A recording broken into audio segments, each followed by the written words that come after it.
So, syempre coach, ang tanong ng madami at kami, curious kami. So, paano ka ba nagsimula sa fitness? I started kasi basketball player ako nung high school and college. So, right after nun, i-fast track na natin siya. So, dahil sobrang liit ko, hindi ko kaya mag-pro level. Anong position mo, coach? Point guard. Point guard. So, hindi ko na kayang umabot dun sa pro level. So, I decided na i-quit na yung basketball. Pero, syempre, during that days, talaga ako very conscious ako talaga sa katawan ko. So, ayokong tumaba. So, nag-isip ako ng way kung ano yung gagawin ko. So, yun, I decided to go to the gym. Kailan yan, coach? Anong taon yan? This is mga way back 1999. 1999. Wag nyo na alamin yung age ko. Shout out dyan sa UP Maroons. Champion na tayo next year. So yun, coach, nag-basketball ka. Anong una mong ginawa after mo mag-quit sa basketball? Anong ginawa mong kind of training? Bodybuilding ba agad? Hindi Kasi nung I quit basketball talaga, medyo na depressing sa akin yun. So, nung bata pa kasi ako talaga, ang dream ko talaga makalaro sa PBA. Then, so, dumating lang talaga yung point na kahit mag-tryouts na ako dun sa mga commercial leagues. Kahit na sabihin nating magaling ako nung time na yun, dahil sa height ko, yun yung naging hindrance sa akin. Yun yung naging disadvantage ko na mabilis ako, pero may mas matangkad sa akin na kasing bilis ko lang din. Oh. So, naghanap lang talaga ako ng ibang way para mawala yung pagiging depressed ko.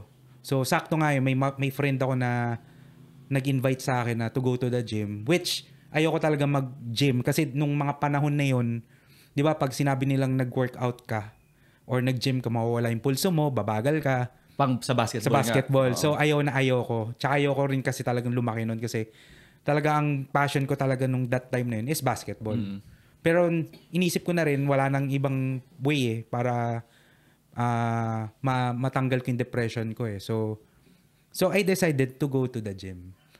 Tapos meron din yan kwento ko na lang din sa inyo guys. And then after nung depression ko dun sa basketball, syempre meron tayong napapagimik na ako, napapainom na ako. Yan yun So hindi na ako... Naging party boy ka din, coach? Parang ganon in a way.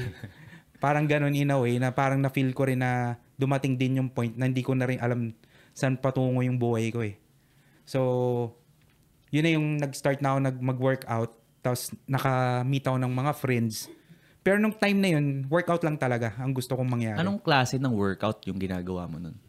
Nung time na yun, bodybuilding na talaga. Bodybuilding na talaga. Oo, bodybuilding na. Kasi, syempre nung time na yun, going to the gym, most of nung mga nagwo-workout doon, yung mga clients there, kasi I started sa Bakal Gym So, wala naman masyadong mga nagpa-functional doon. So, more on buhat talagang, more on bodybuilding. So, yun yung nakikita ko. Tsaka yung era na yun, which is yung mga early 2000 na, ito na yung kasikatan na ng mga bodybuilding. Yan sila Ronnie Coleman, Jay Cutler. So, hanggang nanonood na ako nun. Curious ako, coach, kasi syempre madami nagsisimulang mag-workout. Hindi masyadong nagle-legs. Ikaw ba nung nagsimula kang mag-workout, mag-bodybuilding, nagle-leg workout ka na ba? Actually, leg workout talaga pinaka-paborito ko. Kasi nung time Ever since? Kasi since nung nagba-basketball ako, kasi may training din kami talaga na most of our workouts, wino-workout namin puro legs. So wala kami masyado sa upper. Ako, yung mga point guards that time, legs ang pinapalakas talaga sa amin. Hindi masyado yung upper. So paborito ko siya talaga. Alam, sigurado ako tanong ng madami. So, ikaw, as a coach, as kilalang coach, so, tanong ng madami, ano bang pinakamagandang leg workout? So, kung magbibigay ka siguro ng isa or dalawa, coach, tingin mo ano yun for you? For me, syempre, squats. Squats. Kasi sa squats kasi majority, marami siyang tinatamaan So, natatarget na yung glutes, yung quads and hamstrings in a way. Tsaka, dagdagan ko na lang din para at least may leg extensions and leg curl para isolated yung quads and hamstring. So, yun yung tatlong paborito mong yung tatlo. workout. Kung tinatamad kayo mag-leg day, yung tatlo lang yun na yun ang gawin nyo. Or kung tinatamad din kayo mag-squats, so kahit mag-leg press na lang kayo. At kung mapapanood nyo, Waking Nation, grabe mag-squats to si Coach Flex. 500 pounds ba? Siguro. Yun yung warm-up niya. 220 kg. Yun yung warm-up ni Coach Flex. Yeah. Pero dati pa yun. Dati na yun. So yun nga, ang naging motivation mo is parang medyo na-depress ka. So, kamusta? Nakatulong ba?